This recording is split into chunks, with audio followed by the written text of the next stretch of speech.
Hello everyone, welcome to JB sir classes. आज के lecture में हम लोग स्टडी करेंगे क्लास 11 फिजिक्स का एक बहुत ही इंपॉर्टेंट टॉपिक, कार्य शक्ति एवं ऊर्जा, वर्क पावर एंड एनर्जी। तो इसमें हम लोग आज के लेक्चर में बेसिकली स्टडी करेंगे कार्य के बारे में कि कार्य क्या होता है, कार्य के लिए फॉर्मूलाज क्या क्या होते हैं और उस पर बेस्ड कुछ इंपॉर्टेंट न्यूमेरिकल क्वेश्चंस करेंगे। तो दैनिक जीवन में हम लोग विभिन्न प्रकार के कार्य करते हैं, जैसे कि पढ़ाई करना भी एक कार्य होता है, पढ़ना, खेलना, दौड़ना, ये सब कार्य के अंतर्गत काउंट किया जाता है। लेकिन फिजिक्स की भाषा में, in the language of physics, physics में कार्य को कब माना जाएगा कि कार्य हुआ है और किस केस में कहा जाएगा कि कोई कार्य नहीं हुआ है। तो इन सारे पॉइंट्स को, सारे टॉपिक्स को हम लोग बहुत ही सटीक तरीके से, बहुत ही अच्छे से आज के इस लेक्चर में देखने वाले हैं। ओके, तो अगर हम लोग कार्य की बात करें तो कार्य का मतलब होता है कि जब किसी पिंड पर बल लगाकर उसे कुछ दूरी तक विस्थापित किया जाता है तो इस स्थिति में कहा जाता है कि पिंड पर कार्य हुआ है। ठीक है, यानी कि किसी पिंड पर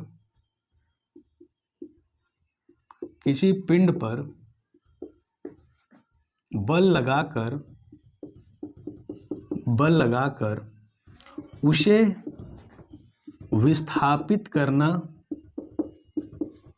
विस्थापित करना कार्य कहलाता है।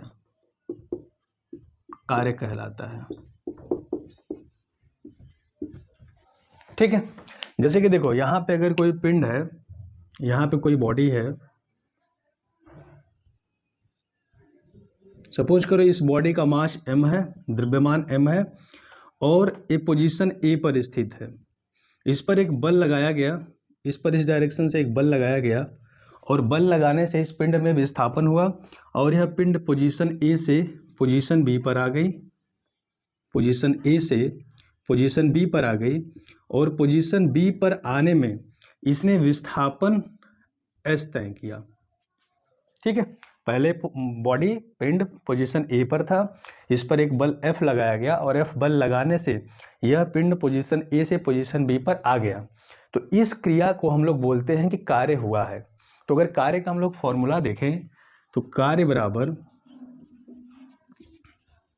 बल गुणे बल की दिशा में विस्थापन, बल की दिशा में विस्थापन। ठीक है, तो इसको हम लोग लिखेंगे W इक्वल्स टू बल कितना लगाया गया, F लगाया गया, F और विस्थापन कितना हुआ, S हुआ। तो किया गया कार्य क्या हो गया, W equals to F into S, जहां पर F लगाया गया फोर्स है और S क्या है, फोर्स लगाने से उसमें हुआ विस्थापन है। अब देखो ये तो सिंपल सा हो गया कि जब बल की दिशा में विस्थापन हो तो कार्य को इतना हम लोग काउंट करेंगे। अब अगर सपोज करो यहां पे पिंड है, ये पिंड है कोई जो कि सरफेस पे रखा हुआ है इस तरीके से, ठीक, और इस पर लगाया गया बल इस दिशा में है, बल की दिशा इधर है और इस पिंड पर बल लगाने से विस्थापन इस दिशा में होता है। ठीक, विस्थापन की दिशा S इधर है और ये बीच का एंगल है थीटा, यानी कि बल और विस्थापन के बीच में अगर थीटा डिग्री का कोण बन रहा हो तो उस कंडीशन में किया गया कार्य कितना होगा। तो इसके लिए हम लोग फॉर्मूला लगाएंगे W इक्वल्स टू, मैंने क्या यहाँ पे सूत्र लिखा है, कार्य बराबर बल गुणे बल की दिशा में विस्थापन। यानी कि ये जो बल इस पिंड पर लगाया गया है, इस बल का दो कंपोनेंट होगा, इस कार्य का इस बल का दो कंपोनेंट होगा। इस दिशा में कंपोनेंट क्या होगा, इस विस्थापन की दिशा में कंपोनेंट होगा F cos थीटा और इसके परपेंडिकुलर कंपोनेंट होगा F sin थीटा। तो अब सिंपल सी बात है कि जब पिंड में विस्थापन हो रहा है तो पिंड आगे बढ़ेगा। अब सपोज करो यहां से पिंड यहां पे आ गया, पिंड यहां पे आ गया, तो पिंड में विस्थापन किस बल के कारण हो रहा है, उस बल के, इस कार्य के लिए, इस विस्थापन के लिए कौन सा बल रिस्पॉन्सिबल है, तो उसके लिए रिस्पॉन्सिबल है F cos theta. F sin theta तो परपेंडिकुलर अपवर्ड लग रहा है तो उसके कारण कोई भी विस्थापन नहीं हो रहा है, लेकिन F cos थीटा जो है उसके कारण विस्थापन होगा और पिंड आगे की ओर बढ़ेगा। तो हमने क्या फॉर्मूला लिखा है, बल गुणे बल की दिशा में विस्थापन, यानी कि इसको ऐसे भी बोल सकते हैं कि जिस दिशा में विस्थापन हो रहा है उसके लिए फोर्स, उसके लिए बल कौन सा रिस्पॉन्सिबल है। तो यहाँ पे हम लोग लिखेंगे W equals to F cos theta into S, इसी को हम लोग लिख सकते हैं F S cos theta. W equals to F S cos theta, जहाँ जहाँ थीटा बल एवं विस्थापन के बीच का कोण है, तो यहाँ से क्या क्लियर होता है? यहाँ से क्लियर होता है कि पिंड पर किया गया कार्य बल और विस्थापन के साथ साथ उनके बीच के कोण पर भी निर्भर करता है, बीच के एंगल पर भी डिपेंड करता है। यानी कि थीटा का वैल्यू चेंज होगा तो किए गए कार्य का वैल्यू भी चेंज होगा। कैसे चेंज होगा? देखो, अगर थीटा का वैल्यू हम लोग ले लें 0 डिग्री, फर्स्ट केस, अगर थीटा का वैल्यू 0 ले लेंगे तो डब्ल्यू क्या हो जाएगा? W equals to F into S cos 0 degree. Cos 0 का वैल्यू 1 हो गया, यानी कि इस कंडीशन में हमारा कार्य हो जाएगा एफ इंटू एस। कहने का मतलब क्या हुआ कि जिस दिशा में बल लगाया जा रहा है उसी दिशा में विस्थापन हो रहा है। जैसे इस केस में इस दिशा में बल लगाया गया और विस्थापन भी इसी दिशा में हुआ, तो एंगल हो गया 0 डिग्री। तो इस कंडीशन में कार्य क्या होगा? W equals to F into S. इस कंडीशन में किया गया कार्य मैक्सिमम होगा, यानी कि इसको हम लोग लिख सकते हैं डब्ल्यू मैक्स। पहला केस हो गया। दूसरा, अगर हम लोग देखें थीटा का वैल्यू 90 डिग्री कर देते हैं तो इस केस में W क्या हो जाएगा? F S cos 90 degree. Cos 90 का वैल्यू 0 डिग्री, तो किया गया कार्य W इक्वल्स टू 0 डिग्री हो गया। ये बहुत ही इंपॉर्टेंट पॉइंट है कि जरूरी नहीं है कि किसी पिंड पर हम लोग बल लगा रहे हैं तो कार्य होगा ही होगा। जब तक डिस्प्लेसमेंट नहीं होगा, जब तक विस्थापन नहीं होगा, कार्य हुआ नहीं माना जाएगा। तो अगर विस्थापन और बल के बीच में 90 डिग्री का एंगल बन रहा है तो उस कंडीशन में चाहे कितना वो बल लगे, कार्य नहीं माना जाएगा। जैसे कि अगर कोई कुली है, अपने सर पे कोई बॉक्स लेकर के चल रहा है, 1 किलोमीटर चला, 2 किलोमीटर चला, तो उस कंडीशन में उसके द्वारा किया गया कार्य 0 होगा। क्यों? क्योंकि जो उसके ऊपर बॉक्स जो लिया है, उसका बॉक्स का जो भार है, बल है, वो नीचे की ओर कार्य कर रहा है और विस्थापन क्या हो रहा है? उसके परपेंडिकुलर हो रहा है, लंबवत हो रहा है। यानी कि थीटा का वैल्यू 90 डिग्री हो गया, तो उस केस में किया गया कार्य 0 हो गया। ठीक है, तो सेकेंड केस ये हो गया थीटा इक्वल्स टू 90 डिग्री पे। तीसरा केस हम लोग देख सकते हैं theta equals to 180 degree. Theta equals to 180 degree के केस में क्या होगा? W equals to F S cos 180 degree. Cos 180 का वैल्यू -1, तो इस केस में क्या होगा? F S into -1, it means W equals to minus F S. ठीक है, तो यहां से यह क्लियर होता है कि थीटा का वैल्यू जैसे जैसे वेरी करेगा, वर्क डन किया गया कार्य भी वेरी करेगा। तो कहने का मतलब क्या हुआ? कार्य का मान धनात्मक भी हो सकता है, ऋणात्मक भी हो सकता है, शून्य भी हो सकता है। Very very important point. Work done may be positive, may be negative, may be 0, it depends on the angle between the force and displacement. ठीक है, चलो आई होप इतनी चीजें क्लियर होगी।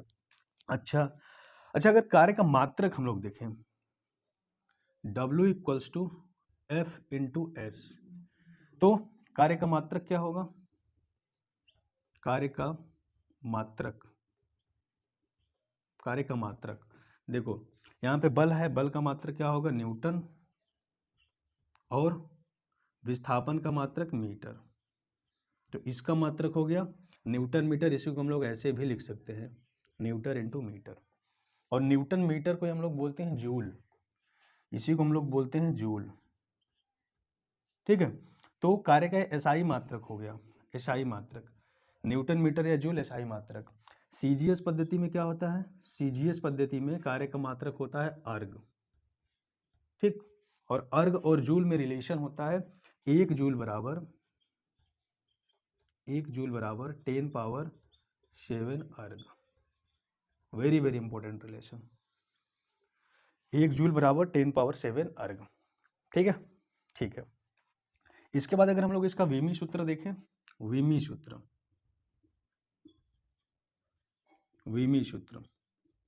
तो W equals to F into H, तो बल का वीमी सूत्र निकालेंगे हम लोग और विस्थापन का, दोनों को मल्टीप्लाई कर देंगे, कार्य का मिल जाएगा। तो बल का वीमी सूत्र हमको पता है ml t-2, और विस्थापन का वीमी सूत्र होता है L। तो यहाँ से इन दोनों को मल्टीप्लाई करेंगे तो हमको मिलेगा Ml2T-2। ठीक है। तो अगर विमी सूत्र नहीं आप लोगों को निकालने आता है तो उस पर अभी मैंने वीडियो बनाया है, तो आप प्लेलिस्ट में जा करके उस वीडियो को देख सकते हैं।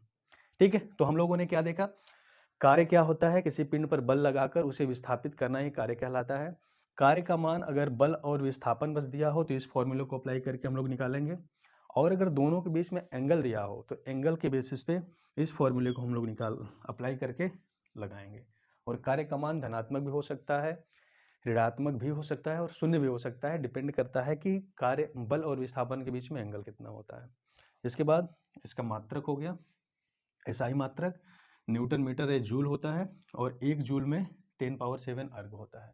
और इसका विमी सूत्र Ml2T-2। अच्छा, कार्य कैसी राशि है, सदिश या अदिश? तो कार्य हमारा एक अदिश राशि है, यह अदिश राशि है, यह एक अदिश राशि है,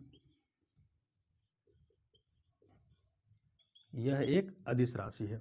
अब देखो, इसको अगर हम लोग वेक्टर फॉर्म में लिखें तो यहाँ से हम लोग देखे हैं कि W = Fs cos theta.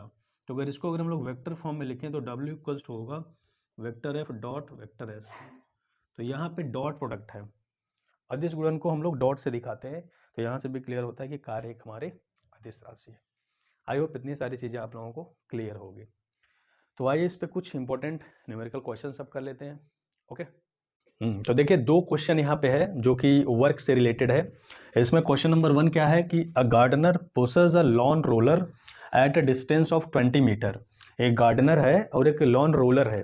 Lawn roller आप लोग समझ रहे होंगे, लॉन रोलर को 20 मीटर डिस्प्लेस करता है।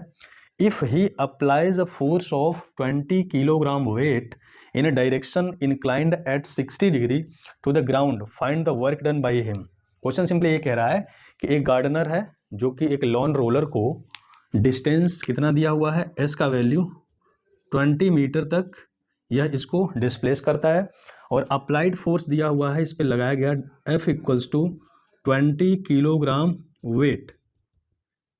ठीक है। और थीटा का वैल्यू दिया है 60 डिग्री, थीटा का वैल्यू 60 डिग्री। तो पूछ रहा है कि उसके द्वारा वर्क डन कितना किया गया। ठीक है। तो देखो, यहाँ पे 20 किलोग्राम वेट को अगर न्यूटन में हम लोग कन्वर्ट करेंगे तो दिस विल बी 20 × 9.8। ठीक, ये हमारा हो जाएगा न्यूटन में। और थीटा का वैल्यू 60 डिग्री दिया है, तो work done W = Fs cos theta.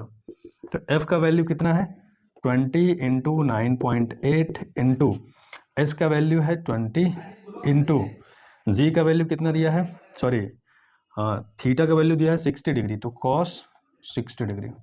इसको सॉल्व करें हम लोग तो 20 × 9.8 इंटू 20 cos 60 का वैल्यू 1/2। तो इससे इसको कट कर देंगे, हो गया 10 के इसमें मल्टीप्लाई हो गया 9.98 हो गया, तो 20 × 98 इसको कर दो मल्टीप्लाई, 2 8 जा 16 को 6 कैरी 1, 2 9 जा 18 और 1 19। W = 1960 जूल, 1960 जूल हो गया। आई होप समझ में आया होगा। ठीक है। दूसरा क्वेश्चन है वेक्टर फॉर्म में दिया हुआ है। वेक्टर फॉर्म में क्या दिया हुआ है कि किसी भी पार्टिकल पे फोर्स वर्क कर रहा है, F = I cap plus 5J cap plus 7K cap. ठीक है। और इस फोर्स को अप्लाई करने से उसमें डिस्प्लेसमेंट हो रहा है S = 6I cap plus 9K cap. तो इसमें देखो J का कंपोनेंट गायब किया है, J का कंपोनेंट नहीं दिया हुआ है, तो इसको हम लोग ऐसे भी लिख सकते हैं 6I cap plus 0J cap plus 9K cap. तो पूछ रहा है वर्क डन कितना होगा। तो वर्क डन को अगर हम लोग वेक्टर फॉर्म में लिखें तो W = vector F dot S। ठीक, सॉल्व करते हैं यहाँ से, तो I cap plus 5J cap plus 7K cap into S का value 6I cap plus 0J cap plus 9K cap. तो डॉट प्रोडक्ट को सॉल्व करना हम लोग जानते हैं क्या होता है। इसमें I के कंपोनेंट को I से मल्टीप्लाई करेंगे, J के कंपोनेंट को J से, K के कंपोनेंट को K से। तो यहाँ पे क्या हो जाएगा, 6I कैप का I कैप में करेंगे तो 6 × I cap dot I cap plus बाकी टर्म जीरो हो जाता है। अब देखो 0 j कैप का इससे करेंगे 5 j कैप से तो ये 0 हो जाएगा, प्लस 7 का 9 से करेंगे तो 9 7 जा 63 k cap dot k cap, तो i dot i j dot j k dot k का वैल्यू 1 होता है। तो यहाँ से हो जाएगा 6 प्लस यहाँ से क्या हो जाएगा 63, तो यहाँ से हो गया 69 जूल। ठीक है, तो क्वेश्चन दो तरीके से दिया जा सकता है, या तो वेक्टर फॉर्म में दे दे, तो वेक्टर फॉर्म में जब दे देगा तो सिंपली इस फॉर्मूले को अप्लाई करेंगे, या दूसरा इस पर दे सकता है कि फोर्स का वैल्यू दे दे, डिस्प्लेसमेंट का वैल्यू दे दे, बीच का angle they they, and that condition work done पूछा जाए। तो आइए अब दोनों तरह से आप लोग क्वेश्चन करना समझ गए होंगे। फिर भी अगर कोई डाउट हो तो आप लोग कमेंट सेक्शन में कमेंट करके ज़रूर बताएं, एंड फिर मिलते हैं एक नए वीडियो में, तो इस टॉपिक को कंटिन्यू करेंगे। तब तक के लिए okay, thank you very much.